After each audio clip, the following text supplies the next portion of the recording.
En Venezuela, cada día son más los líderes políticos que pasan a la clandestinidad y van al exilio para preservar su integridad física y también su libertad.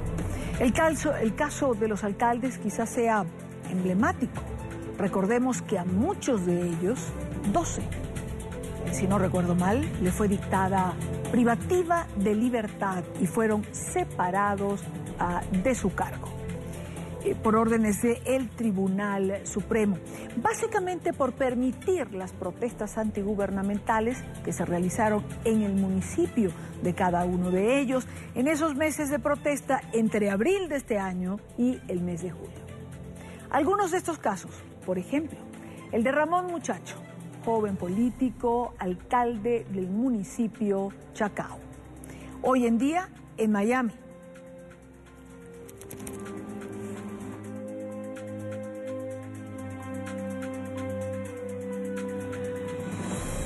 Otro caso, el del alcalde del estado Mérida, Carlos García. Hasta hoy se desconoce su paradero.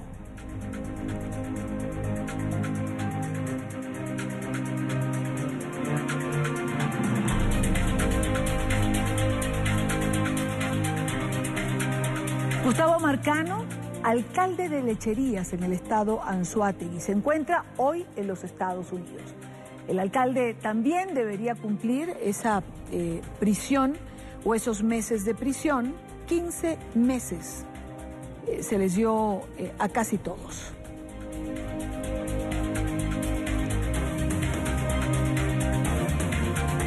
El último caso, el de David Smolaski, alcalde del municipio Latillo, uno de los municipios más importantes de lo que se conoce como la Gran Caracas. Dirigente del partido Voluntad Popular, se despidió de los habitantes de su municipio el pasado 13 de agosto y se volvió a saber de él hasta ayer, luego de 35 días en la clandestinidad. Ese video que ven en sus pantallas fue lo que publicó en sus redes sociales. Hoy está en Brasil. Desde sus propias redes agradecía a Aloysio Núñez, ministro de Relaciones Exteriores, por recibirlo en su país. David Smolaski es nuestro invitado, comenzando el programa. Hasta ahora no ha conversado con ningún canal de televisión desde que salió de Venezuela, desde que llegó a Brasil. NTN 24 tiene la oportunidad en primicia de conversar con él. Alcalde David, buenas tardes. Gracias por estar en NTN 24 y por elegir nuestro programa para conversar por primera vez. Bienvenido, buena tarde. Y Dania, muchísimas gracias a ti por la invitación y quiero saludar a todos los que nos están viendo, especialmente a los venezolanos que sé que sintonizan este espacio. David, son 35 días. ¿Qué te lleva a irte a la clandestinidad? ¿Qué te lleva a tomar la decisión de salir de Venezuela? El régimen de Nicolás Maduro me ha venido persiguiendo sistemáticamente desde que fui electo alcalde en el año 2013 y desde que vengo siendo responsable nacional adjunto de Voluntad Popular. Me ha perseguido por tres razones básicamente. La primera, por venir de esa generación 2007 que pues representa renovación en la política venezolana. En segundo lugar, por ser parte de un partido político irreverente, audaz, que hoy tiene la mayor cantidad de presos y exiliados en Venezuela. Y en tercer lugar, porque a Nicolás Maduro no solo le incomoda a quienes pensamos distinto a él, sino le incomoda quienes trabajamos de manera eficiente y de manera transparente. Y por eficiencia y transparencia se destacó, modestia aparte, la alcaldía de Latillo, que se convirtió en una referencia nacional. Hoy estoy destituido injustamente de mi cargo, inhabilitado y además con una orden de arresto para cumplir 15 meses en la cárcel del Helicoide, que es la sede de la Policía Política de Venezuela, el SEBIN. Pero el año pasado, discúlpame que me extienda, también tuve un episodio muy fuerte de persecución cuando fui citado ilegalmente a un interrogatorio a la cárcel del Helicoide, cuando la Fiscalía General de la República es la que tiene la exclusividad, según la Constitución, para abrir una investigación. O el año pasado también mi residencia fue atacada. Ha sido una persecución sistemática. Me imaginé que esto podía suceder en algún momento. Muchos periodistas, incluyendo tu persona, me preguntaban, bueno, si esto me pasaba, ¿qué iba a hacer? Si no tenía miedo, etcétera. Y mentalmente me estuve preparando y por eso pude resistir 35 días en la clandestinidad, donde además escribí algunas cartas y grabé un video desde La Carlota que envió un mensaje a la Fuerza Armada Nacional. David, hablemos de esos 35 días, de ese trayecto, buena parte en territorio venezolano y posteriormente en la ruta que tomas al salir de Venezuela. Bueno, esos 35 días en clandestinidad, como ya lo expresé por mis redes sociales, recorrí más de 1000 kilómetros por el territorio nacional, me moví de distintos sitios, pasé por distintos estados y bueno, en esos días fue que fui planificando hacia dónde ir y mi decisión fue ir a Brasil. Brasil tiene una frontera muy grande, una frontera de 2000 kilómetros, así que pude entrar a Brasil, pero yo quiero agradecer al canciller Aloysio Núñez porque él facilitó mi ingreso a Brasil e incluso tuvo un gesto diplomático que valoraré eternamente, que hasta me ofrecieron el refugio en caso de que yo decida que mi país de residencia sea Brasil. Y además de eso, inmediatamente me atendió en su oficina, en Itamaraty. Venía de una gira por Asia por más de 3 semanas y pues agradezco ese nivel de importancia que él haya dado para esa reunión que sostuvimos el día de ayer, donde tuve la oportunidad de agradecerle personalmente y además que hubo mucha afinidad, Idania, porque Aloysio Núñez durante la dictadura de Brasil pues vivió un exilio de más de 10 años y cuando me vio y lo primero que hizo fue abrazarme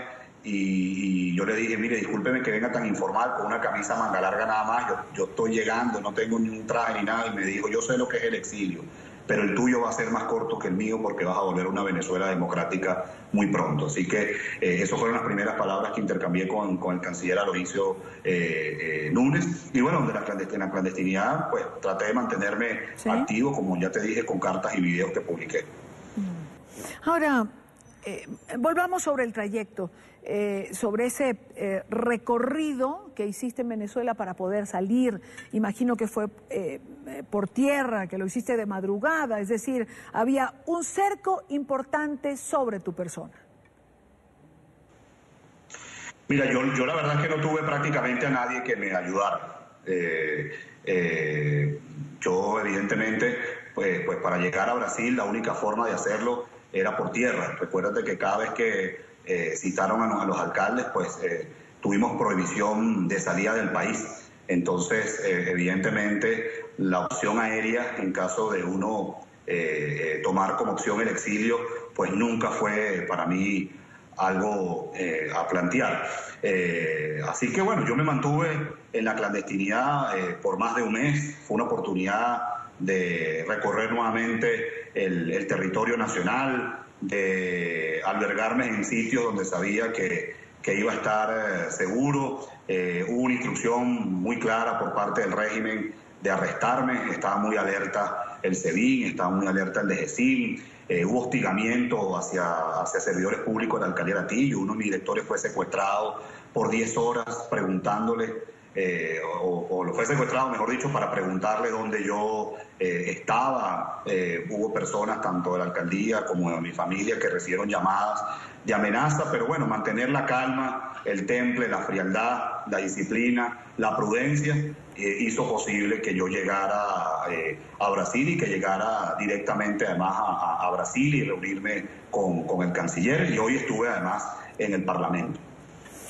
Una vez que David Smolensky logra salir de territorio venezolano, ya en Brasil, ¿usaste otro medio para desplazarte que no fuera solamente el terrestre?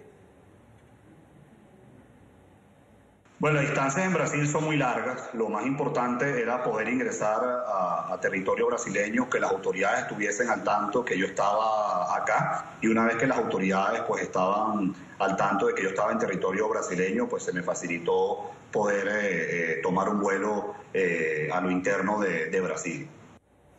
Cuando el alcalde David Smolarsky decide pasar a la clandestinidad. ¿Ya tenía decidido que el destino iba a ser Brasil? Es decir, ¿se habían dado conversaciones anteriores?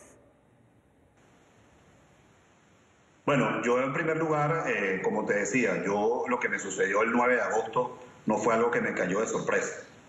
Hay que recordar, y Dani, esto es muy importante, que con mi caso son 12 los alcaldes destituidos.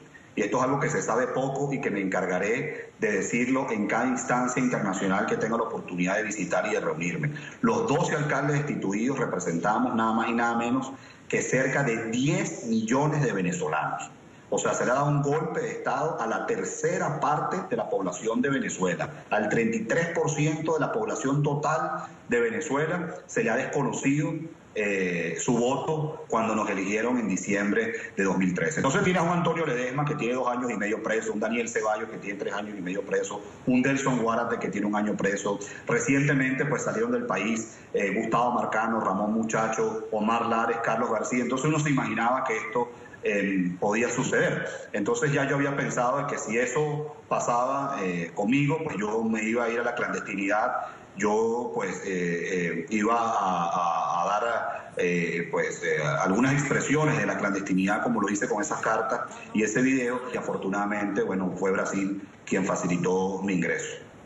¿Cómo seguir luchando por Venezuela desde el exilio? ¿Cómo aportar en la búsqueda de la libertad y de la democracia para el país? Mira, desde el exilio se pueden hacer muchas cosas, y Daniel, yo lo primero que quiero es ponerme al servicio de ese 1,5 millones de venezolanos que han emigrado en contra de su voluntad. Han emigrado por el desempleo, por la escasez, por la inflación, por la inseguridad. Yo quiero ponerme al servicio de ese 1,5 millones de venezolanos que están regados en cerca de 100 países del mundo, porque hay muchas mentes brillantes, hay muchos jóvenes talentosos que nos debemos organizar y articular más para pensar en un plan de gobierno que nos ayude a recuperar pronto a Venezuela con políticas públicas eficientes y transparentes en la salud, en la educación, en la seguridad, en la economía, en la infraestructura. Entonces yo quiero ponerme al servicio de la diáspora venezolana. En segundo lugar, pues voy a alzar la voz en cada espacio que tenga con la persecución sistemática de los alcaldes, porque es una política de Estado. Y es una política de Estado porque la descentralización en Venezuela, que no tiene mucho tiempo, no llega a tener ni 30 años, es el semillero de liderazgo de nuestro país. De ahí han salido, por ejemplo, Leopoldo López, que fue alcalde 8 años en Chacao. De ahí salió Enrique Capriles Radonsky, que fue 8 años alcalde de Baruta e inclusive fue candidato presidencial. Entonces Nicolás Maduro no está permitiendo que uno empiece la carrera política como alcalde porque sabe que puede tener proyección. Eso yo lo voy a llevar a cada ciudad, a cada gobierno, a cada parlamento que me reciba. En tercer lugar, sumarme pues a la lucha valiente que han dado muchos dirigentes que tienen varios años en el exilio para seguir denunciando la violación sistemática de los derechos humanos y la crisis humanitaria que hay en Venezuela. Y trabajaré por reivindicar el exilio, Idania, porque el exilio es fuerte, el exilio es duro, el exilio es separarse de la familia, de los amigos, del entorno, de la idiosincrasia, de la cultura, de la comida, de la tierra de uno. Cuando uno tiene como vocación el servicio público, uno quiere hacerlo en su país, uno no quiere hacerlo en otro lado. Pero hay muchos personajes de los cuales yo he venido leyendo en mi carrera política y que sobre todo profundicé en la clandestinidad, que son una inspiración. Rómulo Betancourt, el padre de la democracia venezolana, escribió el Plan de Barranquilla en el exilio. Simón Bolívar escribió la Carta de Jamaica desde el exilio. Si nos vamos a otros personajes no venezolanos, por ejemplo Juan Bosch, que fue el primer presidente electo democráticamente en República Dominicana, tuvo un exilio de más de 20 años. Entonces, hay personajes de los cuales uno tiene que leer, aprender y ser una referencia para el día de mañana, bueno, contribuir a ese cambio en Venezuela y rescatar la democracia. Discúlpame si me extendí. No te preocupes, David. Una última pregunta. Tú has sido un férreo opositor a participar en las elecciones regionales. ¿Has cambiado de opinión? Es decir, en estos días que tuviste en la clandestinidad, ¿o sigues pensando que es una sinrazón asistir a ese proceso? No porque se pueda perder, sino porque no hay garantías para el ejercicio de los gobernadores de la oposición que resulten electos. Mira, yo te tengo que hablar con toda sinceridad que para mí fue imposible hacerle seguimiento a las primarias de la unidad para las elecciones regionales, porque eso sucedió apenas 3 días antes bueno, yo iba a haber hecho público mi exilio y estaba completamente desconectado. Sin embargo, yo a los días de mi clandestinidad publiqué una carta sobre mi opinión de las elecciones regionales. Y más allá de lo que ya sabemos de un Consejo Nacional Electoral que convalida un fraude como la constituyente, o más allá de lo que sabemos del ventajismo que tiene el oficialismo en una campaña en Venezuela, yo puedo hablar con algo de propiedad, y lo digo sin prepotencia, que para un gobernador es muy difícil ejecutar cualquier obra, porque a diferencia de los alcaldes que todavía pueden recaudar, y eso da cierta autonomía, el presupuesto de las gobernaciones depende única y exclusivamente del gobierno central, es decir, de la dictadura, donde se valen para discriminar.